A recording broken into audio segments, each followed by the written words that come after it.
आज हम देखेंगे क्रोनिक ब्रोंकाइटिस। क्रोनिक ब्रोंकाइटिस क्या है? तो जो सीओपीडी का ग्रुप है उसमें से एक है क्रोनिक ब्रोंकाइटिस। तो हम पहले तो डेफिनेशन देखेंगे क्रोनिक ब्रोंकाइटिस की। तो पहले तो हमें समझना चाहिए कि ब्रोंकाइटिस का मीनिंग क्या है। तो ब्रोंकाइटिस मतलब जब भी आइटिस सफिक्स लगेगा तो उसका मीनिंग क्या होता है? इन्फ्लामेशन। और ब्रोंकाइटिस दो टाइप का होता है, एक एक्यूट और दूसरा क्रोनिक। तो एक्यूट जो ब्रोंकाइटिस है उसके अंदर क्या होता है? इन्फ्लामेशन प्रेजेंट रहता है। बट जो हमारा क्रोनिक ब्रोंकाइटिस है उसके अंदर इन्फ्लामेशन प्रेजेंट नहीं होता। इस नाम के अंदर आइटिस सफिक्स होगा, इसका मीनिंग यही नहीं कि उसमें इन्फ्लामेशन प्रेजेंट रहेगा। कई बार गलती हो जाती है कि हम एग्ज़ाम में लिख के आते हैं कि उसके अंदर इन्फ्लामेशन प्रेजेंट है, तो इन्फ्लामेशन इसमें क्या होता है? एब्सेंट होता है। तो अब हमें फ़र्क क्या है क्रोनिक ब्रोंकाइटिस और एक्यूट ब्रोंकाइटिस में? तो एक्यूट ब्रोंकाइटिस में फीवर प्रेजेंट रहता है और कफ भी प्रेजेंट रहता है विद इन्फ्लामेशन। और क्रोनिक के अंदर क्या है? सिर्फ कफ प्रेजेंट रहता है। और कफ कितने दिन के लिए होता है? तो 3 months of the year for 2 or more consecutive years। तो जो क्रोनिक है, क्रोनिक का मतलब क्या होता है? लॉन्ग पीरियड के लिए। तो उसका पीरियड कितना है? 3 months से लेके 3 months ऑफ द ईयर से लेके कितने ईयर्स तक होगा? 2 or more ईयर होगा। तो जो क्रोनिक ब्रोंकाइटिस है तो उसकी जो डेफिनेशन है वो क्या है? Persistent cough with expectoration. Expectoration का मतलब क्या? तो spitting out of the mucus और कफ from the trachea bronchi on most days for at least 3 months of the year for 2 or more consecutive years। और जो भी कफ हो रहा है वो किसकी वजह से हो रहा है? तो over secretion of the mucus over secrete होने लगता है। तो पहले तो जो क्रोनिक ब्रोंकाइटिस है वो कॉमन होता है जो मिडल एज जो मेल्स है उनके अंदर ज़्यादा पाया जाता है देन द फीमेल्स। और approximately 20% of the adult main and 5% of the adult women. मतलब ज़्यादा किन में होता है? तो मेल में होता है, क्योंकि हमें पता है जो भी सीओपीडी है वो उसका प्रीडोमिनेटर कौन है? तो स्मोकिंग है। तो स्मोकिंग ज़्यादातर मेल से करते हैं। तो 20% ऑफ द अडल्ट मेल में पाया जाता है और 5% ऑफ द अडल्ट वुमेन में। तो हमें जानना है कि इडियोपैथोजेनेसिस क्या है। तो इडियोपैथोजेनेसिस के अंदर दो आते हैं, एक मेजर और दूसरा कंट्रीब्यूटरी फैक्टर्स। तो पहले तो जो मेजर फैक्टर्स है वो कौन से है? तो सिगारेट स्मोकिंग, एटमॉस्फेरिक पोल्यूशन। और जो कंट्रीब्यूटरी फैक्टर्स है वो कौन से? Occupation, infection, familial and genetic factors. तो इटियोलॉजी फैक्टर्स के अंदर हमें 6 पॉइंट्स याद रखने हैं। कौन से? मेजर के अंदर 2 और कंट्रीब्यूटरी फैक्टर्स के अंदर 4। तो मेजर कौन से है? Cigarette smoking and atmospheric pollution. और कंट्रीब्यूटरी के अंदर है 4। कौन से? ऑक्यूपेशन, इन्फेक्शन, फैमिलियल और जेनेटिक फैक्टर्स। तो पहले तो हम एक एक जो फैक्टर्स है वो देखते जाएंगे कि कैसे क्रोनिक ब्रोंकाइटिस कर जाते हैं। तो स्मोकिंग जो है, तो स्मोकिंग क्या करता है? तो ये प्रीडोमिनेटर है। हमें पता है कि स्मोकिंग क्या है? प्रीडोमिनेटर है।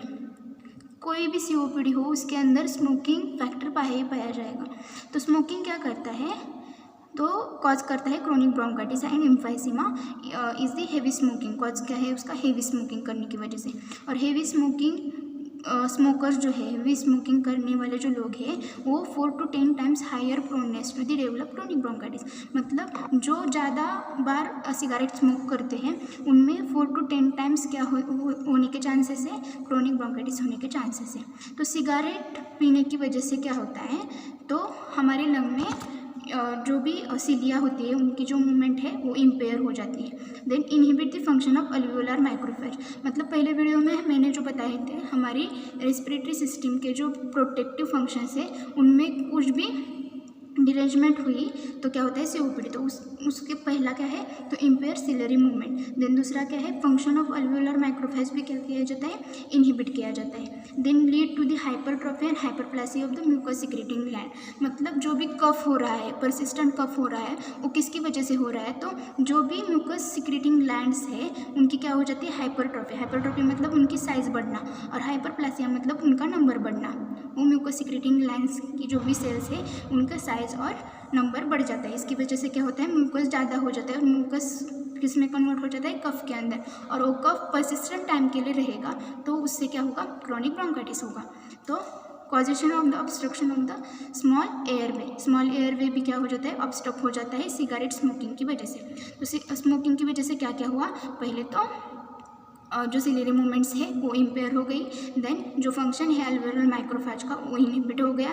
देन हाइपरट्रॉफी और हाइपरप्लेसिया हो गई किसकी तो म्यूकस सिक्रेटिंग ग्लैंड्स की। और ऑब्स्ट्रक्शन हो गया किसका स्मॉल एयरवेज का ऑब्स्ट्रक्शन हो गया।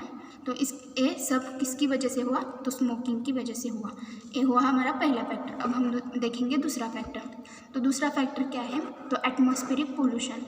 तो एटमॉस्फेरिक पोल्यूशन में क्या होता है जो भी लोग ज़्यादा इंडस्ट्रियलाइज्ड एरिया में रहते हैं अर्बन एरिया में रहते हैं वो ज़्यादा तो प्रोन होते हैं किसके लिए क्रोनिक ब्रोंकाइटिस के लिए। तो जो भी incidence of the chronic bronchitis higher in industrialised urban area where the air is polluted. और जो भी एयर होगी उसमें क्या प्रेजेंट होगा तो sulphur dioxide nitrogen dioxide particulate dust और टॉक्सिक फ्यूम्स। तो इसकी वजह से क्या होने के चांसेस है क्रोनिक ब्रोंकाइटिस। देन ऑक्यूपेशन जो भी लोग कॉटन मिल्स प्लास्टिक फैक्ट्रीज इनमें काम करते हैं वो किससे एक्सपोज होते हैं तो ऑर्गेनिक और इनऑर्गेनिक डस्ट से एक्सपोज होते हैं। तो उनमें भी चांसेस रहते हैं कि क्रोनिक ब्रोंकाइटिस होने के चांसेस रहते हैं। तो ऑक्यूपेशन में कौन से कॉटन मिल्स और प्लास्टिक फैक्ट्री में जो लोग काम करते हैं वो किससे एक्सपोज हो जाते हैं ऑर्गेनिक और इनऑर्गेनिक डस्ट से। तो इससे क्या होने के चांसेस है क्रोनिक ब्रोंकाइटिस। देन इन्फेक्शन जो भी बैक्टीरियल वायरल माइकोप्लाज्मल इन्फेक्शन है उससे तो ब्रोंकाइटिस इनिशिएट नहीं होता बट बैक्टीरियल वायरल और माइकोप्लाज्मल इन्फेक्शन की वजह से जो भी अदर डिसीजेस होंगे उसके बाद क्रोनिक ब्रोंकाइटिस होने के चांसेस रहते हैं। मतलब सेकेंडरी टू ब्रोंकाइटिस मतलब सभी इन्फेक्शन के बाद होने वाला सेकेंडरी जो भी होगा वो क्या होगा क्रोनिक ब्रोंकाइटिस होगा। Then cigarette smoking is predispose to infection and responsible for the acute exacerbation in the chronic bronchitis. तो इन्फेक्शन में क्या देखा हमने तो बैक्टीरियल वायरल इन्फेक्शन इनिशिएट नहीं करता ब्रोंकाइटिस को तो क्या करता है सेकेंडरी होता है इसमें क्रोनिक ब्रोंकाइटिस। देन फैमिलियल और जेनेटिक फैक्टर्स। तो क्या होता है जो भी नॉन स्मोकर्स फैमिली मेम्बर्स है जो एयर पोल्यूशन को एक्सपोज हो रहे हैं बार बार तो उससे क्या होगा पैसिव स्मोकिंग होगी। मतलब वो खुद स्मोकिंग नहीं कर रहे हैं फिर भी पैसिव स्मोकिंग होगी क्योंकि वो एयर पोल्यूशन में रह रहे हैं और उससे क्या होगा पैसिव स्मोकिंग होगी। देन उसकी वजह से क्या होगा उनके ब्लड के अंदर क्या बढ़ेगा कार्बन मोनोऑक्साइड बढ़ेगा और कार्बन मोनोऑक्साइड बढ़ने की वजह से क्या होने के चांसेस रहते हैं क्रोनिक ब्रोंकाइटिस। तो हमने क्या देखे पहले तो जो 6 फैक्टर्स है वो देखे कौन से 6 फैक्टर्स मेजर फैक्टर्स और कॉन्ट्रीब्यूटरी फैक्टर्स। तो मेजर फैक्टर्स कौन से cigarette smoking and atmospheric pollution. Then हमने क्या देखा ये 4 फैक्टर्स ऑक्यूपेशन इन्फेक्शन फैमिलियल और जेनेटिक फैक्टर्स। तो स्मोकिंग की वजह से क्या क्या हो रहा है और एटमॉस्फेरिक पोल्यूशन की वजह से क्या हो रहा है वो सब हमने देखा। अब हम देखने वाले हैं मार्फोलॉजिक फीचर्स। तो क्रोनिक ब्रोंकाइटिस के अंदर कौन से मार्फोलॉजिकल चेंजेस होते हैं वो देखेंगे। तो जो भी ब्रोंकियल वॉल है वो क्या हो जाती है थिक हो जाती है हाइपरेमिक हो जाती है और इडिमेटस हो जाती है। तो ब्रोंकियल वॉल क्या हो जाती है थिक हो जाती है और इडिमा हो रहा है इसकी वजह से क्या हो जाएगी वो थिक हो जाएगी। और हाइपरेमिक मतलब उसके अंदर क्या होता है रेडनेस आने लगता है और वो क्या बन जाती है थिक हाइपरेमिक और इडिमेटस। देन जो लुमिना है ये हुई हमारी ब्रोंकियल वॉल और ये जो ब्रोंकस है इनकी वॉल क्या हो गई थिक हो गई इडिमेटस हो गई और हाइपरेमिक हो गई। और ये जो लुमिना है ब्रोंका और ब्रोंकियोल्स का वो क्या करता है म्यूकस प्लग कंटेन करता है और पुरुलेंट एक्सुडेट पुरुलेंट मतलब फर्स्ट टाइप कुछ भी एक्सुडेट होगा वो उसके अंदर कंटेंट करेगा। तो क्या म्यूकस प्लग और पुरुलेंट एक्सुडेट उसके अंदर कंटेंट करेगा। ये हुआ हमारा ग्रॉसली मार्फोलॉजिक फीचर्स। अब हम देखेंगे माइक्रोस्कोपिकली। तो जो भी हिस्टोलॉजिकल डेफिनेशन है क्रॉनिक ब्रोंकाइटिस की वो क्या है, तो उसके अंदर क्या होता है, रेड इंडेक्स बढ़ जाता है। अब हमें पहले तो समझना है कि रेड इंडेक्स होता क्या है। तो जो यहाँ पहले तो रेड इंडेक्स हम समझ लेते हैं। तो ये क्या है हमारी, मतलब ये pseudostratified columnar epithelium cells है। कॉलमनार इपिथेलियम सेल्स हमें पता है जो भी रेस्पिरेटरी ट्रैक है वो किससे बना होता है, तो pseudostratified columnar epithelium cells से। देन हमें यहाँ क्या दिखाई देगा, वेन्यूल्स दिखाई देंगे, मतलब ऐसा वेन्यूल्स कुछ। तो देन हमें इधर दिखाई देगा मसल्स, जो भी स्मूथ मसल्स है रेस्पिरेटरी ट्रैक की वो, ये क्या है वेन्यूल्स। देन ये क्या है स्मूथ मसल्स, और स्मूथ मसल के बाद क्या आता है, जो म्यूकस सिक्रेटिंग ग्लैंड्स है हमारी मेन म्यूकस सिक्रेटिंग ग्लैंड्स होगी।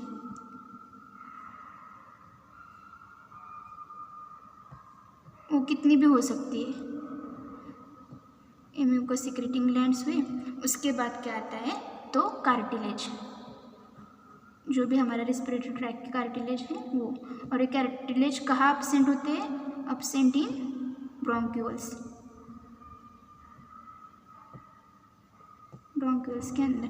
तो रेड इंडेक्स क्या है, तो ये है रेशियो ऑफ, रेशियो किसका है, म्यूकस सिक्रेटिंग ग्लैंड्स जो है, म्यूकस ग्लैंड्स का जो डिस्टेंस है, मतलब वो कितनी थिक है, थिकनेस ऑफ दी, थिकनेस और डिस्टेंस। और जो सीडो स्ट्रैटिफाइड कॉलमनार इपिथेलियम से लेके कार्टिलेज तक का जो डिस्टेंस है, distance from pseudostratified columnar epithelium से लेके कार्टिलेज तक का जो भी डिस्टेंस है उससे क्या है इसका रेशियो, मतलब क्या रेड इंडेक्स, ये होता है रेड इंडेक्स।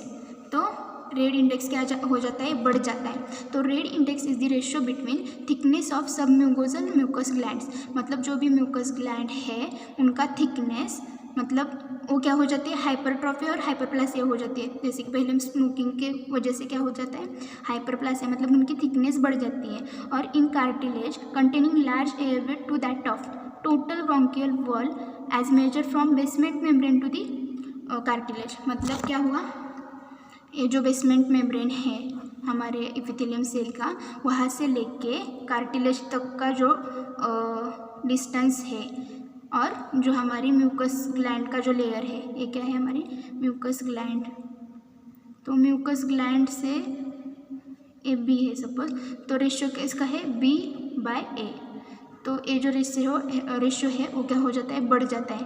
क्यों बढ़ जाता है, तो B है, जो B है मतलब जो म्यूकस ग्लैंड है उसका क्या होता है, थिकनेस बढ़ जाता है। क्यों बढ़ जाता है, तो उसकी क्या हो रही है, हाइपरट्रॉफी और हाइपरप्लासिया, हाइपरट्रॉफी और हाइपरप्लासिया हो रहा है।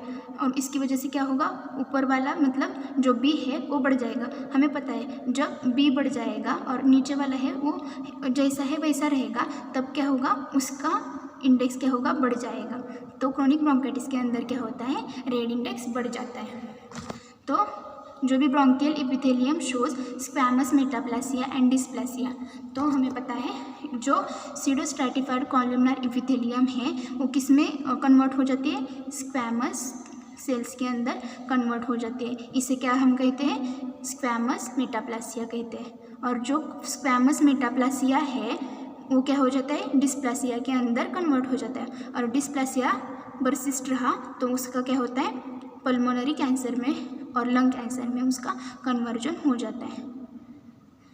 तो पहले तो हमने क्या देखा, रेड इंडेक्स बढ़ गया, देन स्क्वैमस मेटाप्लासिया हुआ, देन डिस्प्लासिया और उसका कन्वर्जन कैंसर में।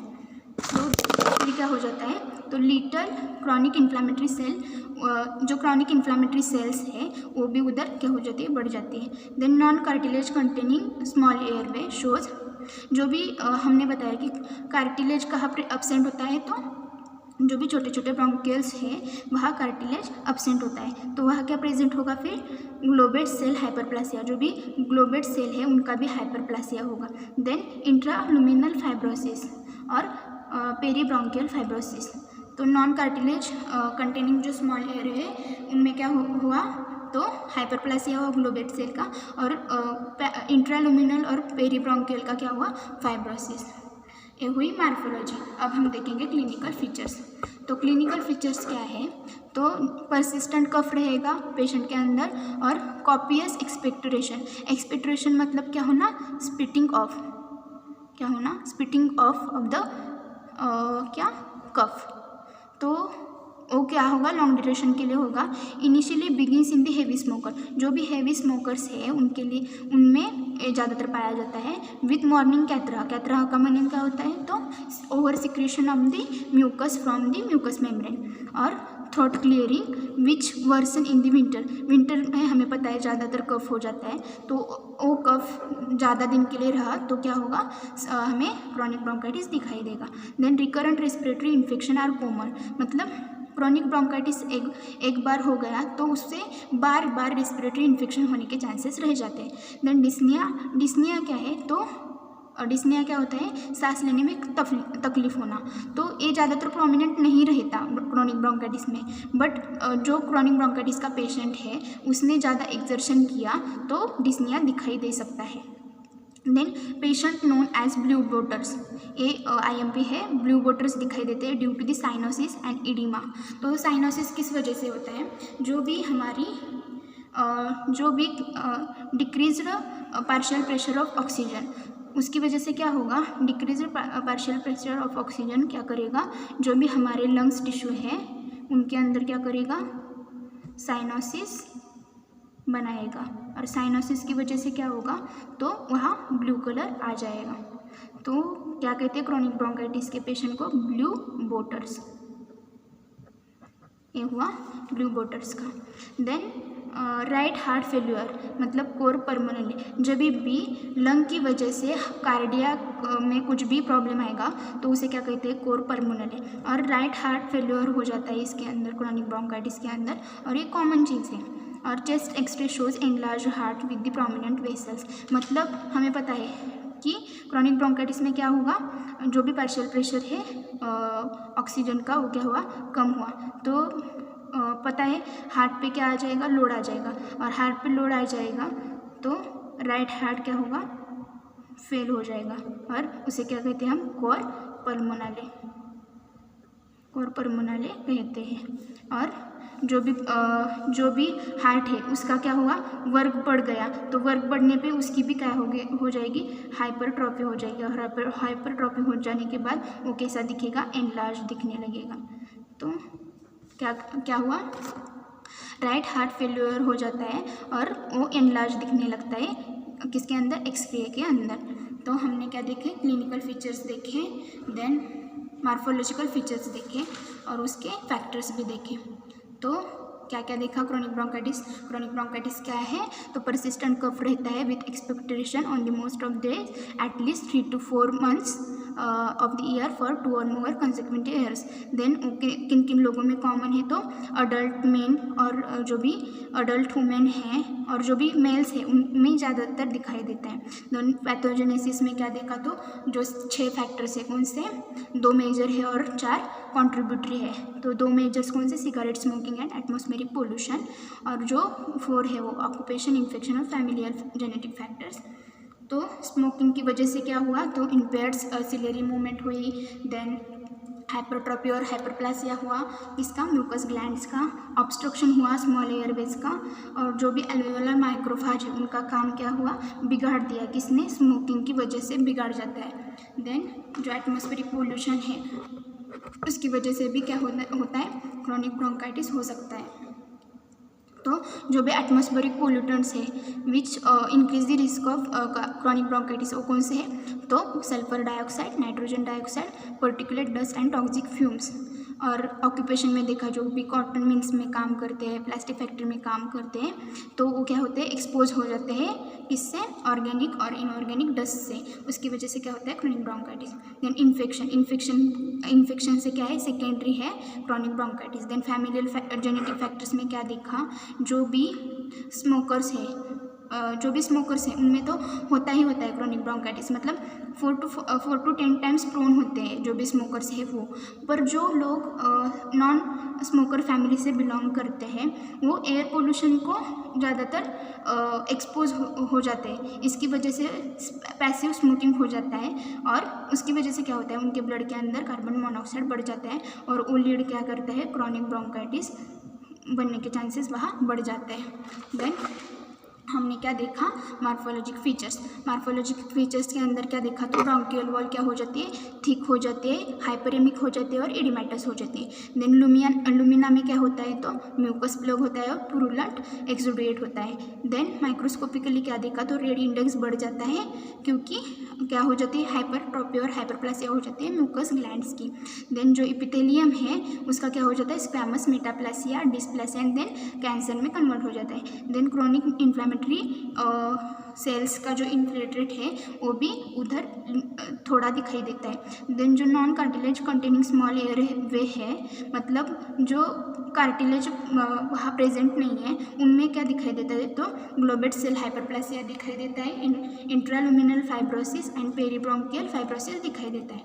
देन जो क्लिनिकल फीचर्स है, मतलब पेशेंट क्लिनिक में आने के बाद क्या दिखाई देता है, तो परसिस्टेंट कफ दिखाई देता है with morning catarrh and throat clearing. Then एक कंडीशन वर्स हो जाती है तो विंटर में, और क्रोनिक ब्रोंकाइटिस एक बार हुआ तो उसके बाद रेस्पिरेटरी इन्फेक्शन ज़्यादा बार बार होने लगता है। देन डिस्निया कब होता है, एक्सर्शन पे ही दिखाई देता है। Then patient known as blue bloaters, किसकी वजह से, तो साइनोसिस और एडिमा की वजह से। और राइट हार्ट फेलियर हो जाता है, उसे क्या कहते हैं, कोर पल्मोनरी कहते हैं। और चेस्ट एक्स के अंदर क्या दिखाई देता है, enlarge heart with the prominent vessels. तो हमने क्रोनिक ब्रोंकाइटिस आज अपना देखा, क्या क्या definition, then etiopathogenesis, factors, then microbiological features and clinical features. तो इतना एग्जाम में लिख के आना है। तो आज क्रोनिक ब्रोंकाइटिस हमारा फिनिश हुआ, तो थैंक यू।